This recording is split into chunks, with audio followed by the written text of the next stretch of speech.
कि हमने वादा करके चुनाव लड़ा है कि जो 25 साल में रक्सौल नगर परिषद में काम नहीं हुआ है, अगर 25 महीने में सुरेश यादव रक्सौल की तकदीर और तस्वीर नहीं बदलेगा तो आने वाले 25 में वोट मांगने नहीं आएगा, वोट मांगने नहीं आएगा। इस भेलाही की धरती पे जो इन्होंने नींव रखने का जो काम किया है, इसके लिए मैं इनको फिर से एक बार धन्यवाद देना चाहता हूँ। शिक्षा के क्षेत्र में बहुत बड़ी उपलब्धि है और हमारा देहात क्षेत्र है या जो दोनों जिला को जोड़ता है, पूर्वी और पश्चिमी को भेड़ियरवा भेलाही के बीच यह स्थान चुना गया है डिग्री कॉलेज का, एनजीएफ का। इसके लिए मैं उनको धन्यवाद।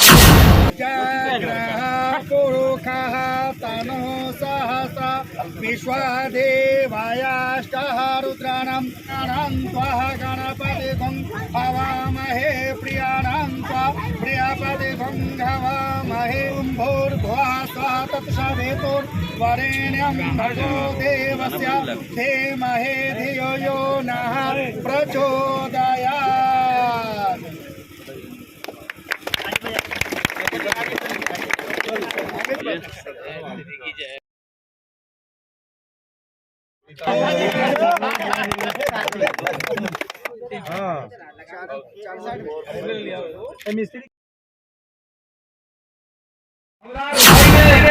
कॉलेज खोलने के लिए जो फैसला किया, मैं उनके हौसला को सलाम करता हूं बंधुओं।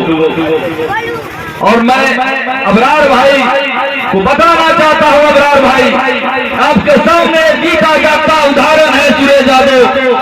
मेरे पिताजी और मेरी माँ राजनीति से कोसों दूर थी, जो गीता जागता आपके सामने बैठी हुई है।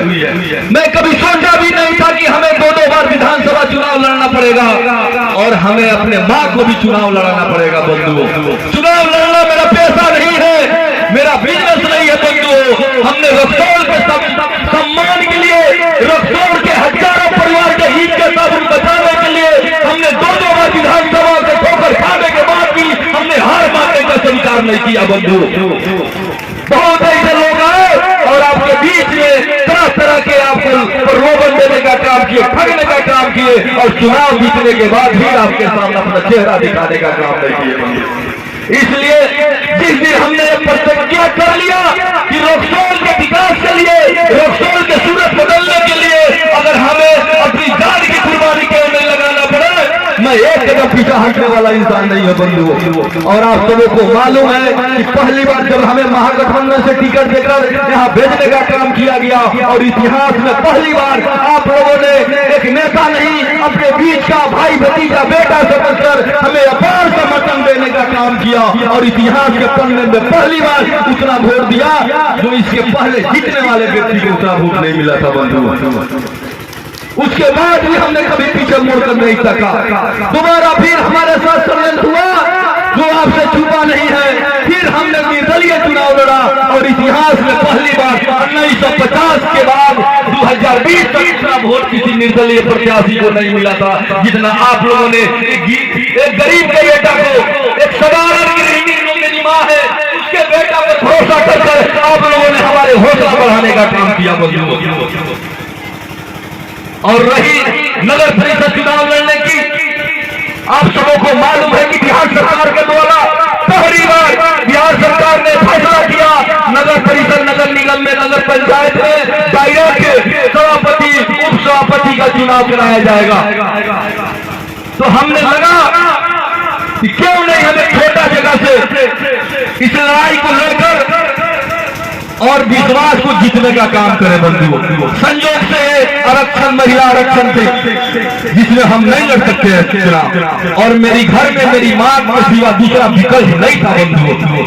इसलिए मैं अपने मां को चुनाव में प्रत्याशी बनाया।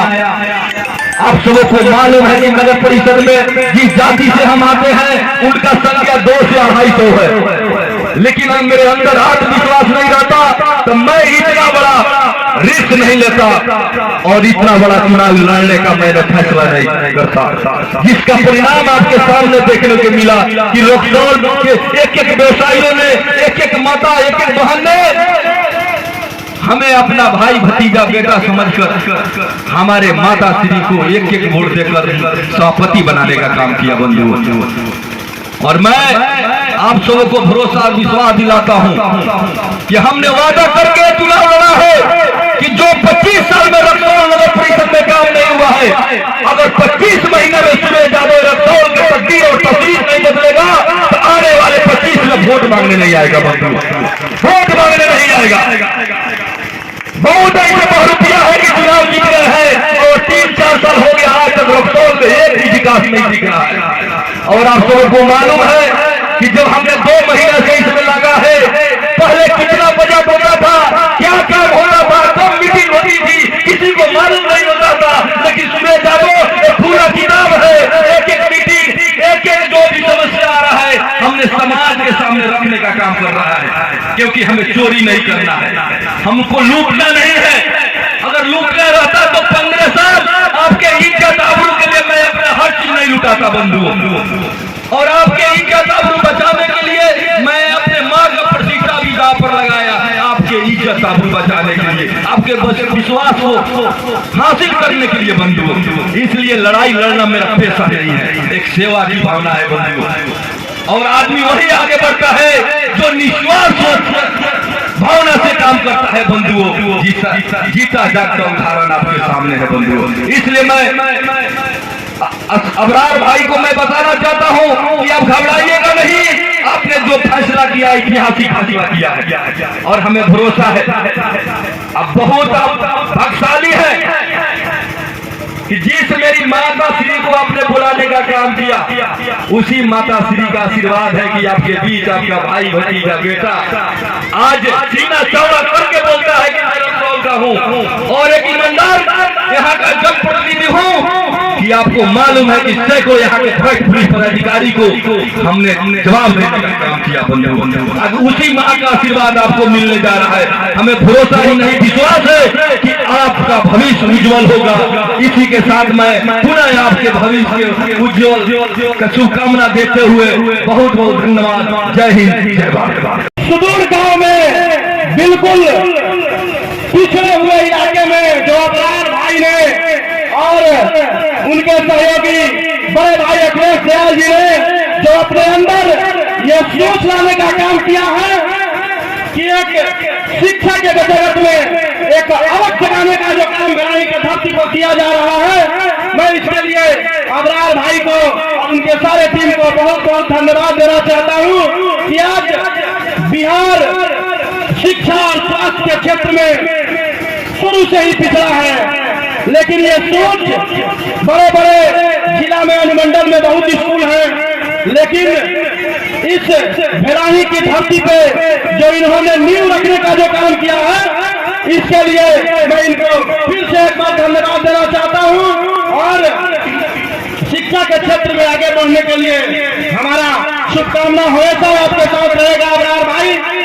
तो यह एक शिक्षा के क्षेत्र में बहुत बड़ी उपलब्धि है और हमारा देहात क्षेत्र है, यह जो दोनों जिला को जोड़ता है, पूर्वी और पश्चिमी को भेड़ियरवा भेलाही के बीच यह स्थान चुना गया है का डिग्री कॉलेज का, एनजीएफ का।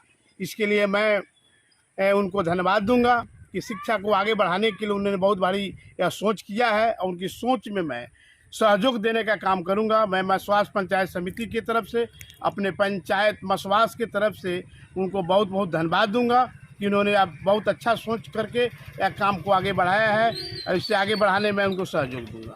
इन्हें हजारों हजार लड़कों को बांग्लादेश, ताजिकिस्तान, यूक्रेन, रसिया एडमिशन कराया है, एमबीबीएस में, डेंटल में, बीएमएस में, बीयूएमएस में, बहुत सारे कॉलेजेस में मैंने एडमिशन कराया है। बहुत सारे लोग, मंत्री, विधायक, एमपी हमारे हमको फोन आता है कि मेरे बच्चों को एनरोल करा दीजिए, तो बहुत सारे बच्चों को मैंने एडमिशन कराया है। इंडिया में भी मैं एनसीआर में, मेरी खुद की ऑफिस है दिल्ली में, एनसीआर में, नोएडा में, और वहां पर भी काफी लोग हमको कॉल करते हैं और सबको मैं एडमिशन कराता हूं। मेरा मेन उद्देश्य है बच्चों को आगे हायर एजुकेशन प्रोवाइड कराना। और मैं जब पंजाब, हरियाणा, राजस्थान और बहुत सारे जगहों पर जब मैं जाता हूं तो वहां देखता हूं क्या कि एक एक छोटे छोटे अनुमंडल में 10-10 कॉलेजेस हैं, 20-20 यूनिवर्सिटीज हैं, एक राजस्थान में 100 समथिंग यूनिवर्सिटी प्राइवेट यूनिवर्सिटी है, लेकिन अपने बिहार में टोटल इतने बड़े क्षेत्रफल बिहार में मात्र 7 यूनिवर्सिटी प्राइवेट यूनिवर्सिटी है, सिर्फ 7 यूनिवर्सिटीज हैं। तो मैंने ये सोचा कि आखिर हमारा क्षेत्र इतना पीछा क्यों है। वहाँ के घर घर लोगों को मैंने जब बात करता हूँ, वहाँ सारे लोग PhD होल्डर, कोई इंजीनियर, कोई डॉक्टर, छोटे छोटे जगहों पे लोग ऐसे लोग मिलते हैं। तो फिर मैंने ये सोचा कि ये कार्य मैं अपने एरिया में भी करूँगा। मैं ऐसे फैसिलिटी दूंगा, घर घर लोग PhD करेंगे, डॉक्टरेट और फिलोसफर बनेंगे, इंजीनियर बनेंगे, डॉक्टर बनेंगे। और इस लेकर मैं सोचा कि ये कार्य में अपने एरिया में, मुझे बाहर भी बहुत सारे ऑफर मिले, हरियाणा में ऑफर मिला कि आप एजुकेशन फील्ड में 20 साल से हैं, हमारे यहाँ काम कीजिए। लेकिन मैंने वो छोड़कर, वो त्याग कर अपने शहर में लोग PhD करेंगे, यूनिवर्सिटी खुलेगी। इस यूनिवर्सिटी खोलने के लिए 10 एकड़ की जमीन की जरूरत होती है, वो मैं पूरा कर चुका हूँ। थोड़ी बहुत कमी है, वो मैं प्रयास कर रहा हूँ करने के लिए, और उसमें 500 से ज्यादा कोर्सेज होंगे। अभी हम लोग स्टार्टिंग कर रहे हैं बी फार्मेसी, जो करके बच्चे फार्मेसी का दुकान खोलेंगे, उनको लाइसेंस मिलेगा। B.Ed college, bachelor of education, वो मैं खोलने जा रहा हूँ, और वो करके बच्चे टीचर बनेंगे।